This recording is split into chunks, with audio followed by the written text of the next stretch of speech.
దేవుని వాక్యమైన పరిశుద్ధ గ్రంథం బైబిల్లో నుండి ద్వితీయోపదేశకాండం 24వ అధ్యాయాన్ని చదువుకుంటాం. ద్వితీయోపదేశకాండం 24వ అధ్యాయం. ఒకడు స్త్రీని పరిగ్రహించి ఆమెను పెళ్లి చేసి కొనిన తర్వాత ఆమె యందు మానభంగ సూచన ఏదో ఒకటి అతనికి కనబడినందున ఆమె మీద అతనికి ఇష్టం తప్పిన యెడల అతడు ఆమెను పరిత్యాగ పత్రం రాయించి ఆమె చేతికిచ్చి తన ఇంట నుండి ఆమెను పంపివేయవలెను. ఆమె అతని ఇంట నుండి వెళ్ళిన తర్వాత ఆమె వేరొక పురుషుణ్ణి పెళ్లి చేసుకొనవచ్చును. ఆ రెండవ పురుషుడు ఆమెను వల్లక ఆమెకు పరిత్యాగ పత్రం రాయించి ఆమె చేతికిచ్చి తన ఇంట నుండి ఆమెను పంపివేసిన యెడలనేమి, ఆమెను పెళ్లి చేసుకుని పిమ్మట ఆ రెండవ పురుషుడు చనిపోయిన యెడలనేమి, ఆమెను పంపివేసిన ఆమె మొదటి పెనిమిటి ఆమెను పెళ్లి చేసుకున్నట్టుకై ఆమెను మరలా పరిగ్రహింపకూడదు. ఎలా అనగా ఆమె తన్ను అపవిత్రపరుచుకొనెను, అది యెహోవా సన్నిధిని హేయం గనక నీ దేవుడైన యెహోవా నీకు స్వాస్థ్యంగా ఇచ్చున్న దేశమునకు పాపం కలగకున్నట్లు మీరు అలాగూ చేయకూడదు. ఒకడు క్రొత్తగా ఒక దానిని పెళ్లి చేసుకుని సేనలో చేరిపోకూడదు. అతనిపైన ఏ వ్యాపార భారము మోపకూడదు. ఏడాది వరకు తీరికగా అతడు తన ఇంట ఉండి తాను పరిగ్రహించిన భార్యను సంతోషపెట్టవలెను. తిరగటి మీది దిమ్మెనైనను తాకట్టు పట్టకూడదు. అది ఒకని జీవనాధారమును తాకట్టు పట్టినట్లే. ఒకడు ఇజ్రాయేలు కుమారులైన తన సహోదరులను ఒకని దొంగిలించుట కనుగొనబడిన యెడల అతడు వానిని తన దాసునిగా చేసుకునినను అమ్మినను ఆ దొంగ చావవలెను. అలాగూ చేసిన యెడల ఆ చెడుతనమును మీరు మధ్య నుండి పరిహరించుదురు. కుష్ఠరోగ విషయం యాజకులైన లేవీయులు మీకు బోధించు సమస్తమును చేయుటకు బహు జాగ్రత్తగా ఉండుడి. నేను వారికి ఆజ్ఞాపించినట్లు చేయుటకు మీరు జాగ్రత్తగా నుండుడి. మీరు ఐగుప్తు దేశంలో నుండి వచ్చినప్పుడు త్రోవలో నీ దేవుడైన యెహోవా మిర్యామునకు చేసిన దానిని జ్ఞాపకం ఉంచుకొనుడి. నీ పొరుగువానికైనను ఏదైనను నువ్వు ఎరువు ఇచ్చిన యెడల అతని వద్ద తాకట్టు వస్తువు తీసుకున్నట్టుకు అతని ఇంటికి వెళ్ళకూడదు. నీవు బయట నిలవవలెను. నీవు ఎరువు ఇచ్చిన వాడు బయటనున్న నీ వద్దకు ఆ తాకట్టు వస్తువును తెచ్చి ఇచ్చును. ఆ మనుషుడు బీదవాడైన యెడల నీవు అతని తాకట్టును ఉంచుకొని పండుకొనకూడదు. అతడు తన బట్టను వేసుకొని పండుకొని నిన్ను దీవించున్నట్లు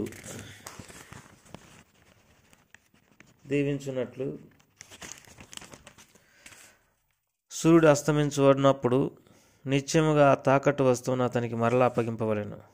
అది నీ దేవుడైన యెహోవా దృష్టికి నీకు నీతి అగును. నీ సహోదరులలోనేమి నీ దేశమందలి నీ గ్రామములలో ఉన్న పరదేశులలోనేమి దీన దరిద్రుడైన కూలివానిని బాధింపకూడదు. ఏనాటి కూలి ఆనాటి ఇవ్వలేను. సూర్యుడు అస్తమింపక మునుపు వానికి ఇవ్వలేను. వాడు బీదవాడు గనక దాని మీద ఆశ పెట్టుకుని ఉండును. వాడు నిన్ను బట్టి యెహోవాకు మొరపెట్టునేమో, అది నీకు పాపమగును. కుమారుల దోషమును బట్టి తండ్రులకు మరణశిక్ష విధింపకూడదు. తండ్రుల దోషమును బట్టి కుమారులకు మరణశిక్ష విధింపకూడదు. ఎవని పాపం నిమిత్తం వాడే మరణశిక్ష నందును. పరదేశీయే గాని తండ్రి లేని వానికే గాని న్యాయం తప్పి తీర్పు తీర్చకూడదు. విధవరాలి వస్త్రమును తాకట్టుగా తీసుకొనకూడదు. నీవు ఐగుప్తులో దాసుడు ఉండగా నీ దేవుడైన యెహోవా నిన్ను అక్కడి నుండి విమోచించనని జ్ఞాపకం చేసుకొనవలెను. అందుచేత ఈ కార్యం చేయవలెనని నీకు ఆజ్ఞాపించుచున్నాను. నీ పొలంలో నీ పంట కోయినప్పుడు పొలంలో ఒక పన మరిచిపోయిన యెడల అది తెచ్చుకుంటకు నీవు తిరిగి పోకూడదు. నీ దేవుడైన యెహోవా నీవు చేయు పనులన్నింటిలో నిన్ను ఆశీర్వదించున్నట్లు అది పరదేశులకును తండ్రి లేని వారికి విధవరాండ్రకును ఉండవలెను. నీ ఒలివ పండ్లను ఏరునప్పుడు నీ వెనుకనున్న పరిగెను ఏరుకొనకూడదు. అది పరదేశులకును తండ్రి లేని వారికి విధవరాండ్రకును ఉండవలెను. నీ ద్రాక్ష పండ్లను కోసుకున్నప్పుడు నీ వెనుకనున్న పరిగెను ఏరుకొనకూడదు. అది పరదేశులకు తండ్రి లేని వారికి విధవరాండ్రకును ఉండవలెను. నీ ఐగుప్తు దేశమందు దాసుడవై ఇంటివని జ్ఞాపకం చేసుకును. అందుచేత ఈ కార్యం చేయవలెనని నీకు ఆజ్ఞాపించున్నాను. చిన్న ప్రార్థన చేసుకుంటాం. ప్రేమగల తండ్రి, దయగల ప్రభా, నీకు ఎంతో వందనాలు, స్తోత్రములు. ద్వితీయోపదేశకాండం 24వ అధ్యాయాన్ని చదువుకోవడానికి సహాయపడుతూ స్తోత్రములు.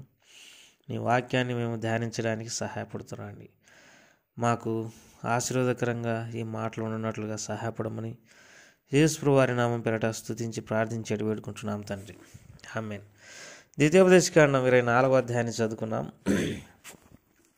ఈ అధ్యాయంలో మొదటగా మరి వివాహ విషయమై దేవుని వాక్యంలో రాయబడింది. ఒకడు మరి ఒక స్త్రీని పరిగ్రహించి ఆమెను పెళ్లి చేసుకునే తర్వాత ఆమె ఎందు మానభంగా చూసినేదో అది అతనికి కనబడిన ఎడల, ఆమె మీద అతనికి ఇష్టం తప్పిన ఎడల అతడు ఆమెకు పరిత్యాగ పత్రం రాయించి అతని చేతికిచ్చి తన ఇంటి నుండి ఆమెను పంపివేయవలెను. కాబట్టి పాత నిబంధనలో మరి ఇష్టం లేకపోతే ఆమె ఎందు ఏదైనా మానభంగా చూసిన ఏదైనా కనబడినప్పుడు పరిత్యాగ పత్రం రాయించి ఆమె ఇంటికి పంపవేయవచ్చునని దేవుని వాక్యంలో రాయబడింది. అయితే యేసు వారు అంటాడు కొత్త నిబంధనలో, వ్యభిచార కారణమును బట్టి గాక ఎవడైనా తన భార్యను విడిచిపెడితే అతడు వ్యభిచరించున్నాడు. ఎవరైనా ఆ స్త్రీ తన భర్తను విడిచిపెడితే ఆమె కూడా వ్యభిచరించున్నదని దేవుని వాక్యంలో రాయబడింది. కనుక ఈ విషయంలో దేవుని బిడ్డలైనటువంటి వారు మరి జాగ్రత్తగా ఉండవలనని దేవుని వాక్యం సెలవిస్తుంది. ఇష్టం లేదు కనుక మేము మరి విడిచిపెడుతున్నాం అనడానికి వీలు లేనటువంటి ఖచ్చితమైనటువంటి నియమము మనకు కొత్త నిబంధనలో దొరుకుతుంది. తర్వాత ఇక్కడ శ్రేష్టమైనటువంటి మాటను ద్వితీయోపదేశకాండం 24వ అధ్యాయంలో చదువుకుంటాం. 4వ వచనం, నీ దేశమునకు పాపం కలగకున్నట్లు మీరు అలాగూ చేయకూడదు. మనము వాక్యానుసారంగాని పనులు చేస్తూ ఉన్నప్పుడు మనము పాపలం కావడమే కాదు, మన దేశము కూడా పాప సంబంధమైనదిగా మార్చబడుతుంది. కనుక మన దేశమునకు పాపం కలగకున్నట్లు మనము అన్ని విషయాల్లో దేవునికి తగ్గట్టుగా నడుచుకోవాలి. ఇది మొదటిది. రెండవది 6వ వచనం, తిరగటి మీది దిమ్మనైనను తాకట్టు పట్టకూడదు, అది ఒకని జీవనాధారమును తాకట్టు పట్టినట్లే. కాబట్టి ఈ విషయంలో మనం జాగ్రత్తగా ఉండాలి. అంతేకాదు మరి ఇజ్రాయేలులో మనుషులను దొంగలటం అనేది ఎంత మాత్రం చేయకూడదు. అలాగూ చేసినట్లా మరి ఆ వ్యక్తిని చంపి ఆ చెడుతనం మనం ఇజ్రాయేలుల మధ్య నుండి తొలగించవలనని దేవుని వాక్యంలో రాయబడింది. కుష్ఠరోగం విషయంలో ఇక్కడ దేవుని వాక్యం సెలవిస్తుంది. మరి కుష్ఠరోగి లేవీయుల వద్దకు పోయి వారు బోధించు సమస్తం చేయవలనని దేవుని వాక్యంలో రాయబడింది. ఇక్కడ ప్రత్యేకంగా 9వ వచనంలో, మీరు ఐగుప్తులో నుండి వచ్చినప్పుడు త్రోవలో మీ దేవుడైన యెహోవా మిర్యామునకు చేసిన దాన్ని జ్ఞాపకం ఉంచుకున్నాడు అని దేవుడు సెలవిస్తూ వచ్చినాడు. మిర్యాము దేవుని సేవకునికి వ్యతిరేకంగా మాట్లాడి కుష్ఠరోగం పాలైంది. దేవుని సంగతులు, దేవుని మరి ఆ జ్ఞానాన్ని అర్థం చేసుకోలేక నోరు పారేసుకొని ఎంతో నష్టపడింది. ఈ విషయంలో మీరు జాగ్రత్తగా ఉండవాలని దేవుడు ఇజ్రాయేలుకి హెచ్చరిస్తూ వచ్చినాడు.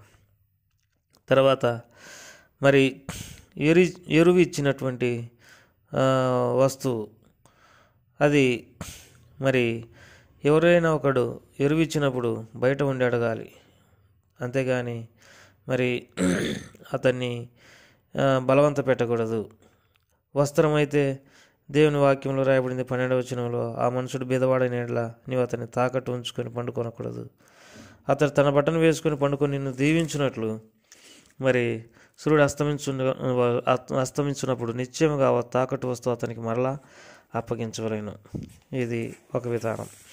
తర్వాత మరి పరదేశీకే కానీ విధవరాలికే కానీ న్యాయం తప్పి తీర్పు తెచ్చకూడదని దేవుని వాక్యంలో రాయబడింది. విధవరాలి వస్త్రమును తాకట్టుగా తీసుకునకూడదు.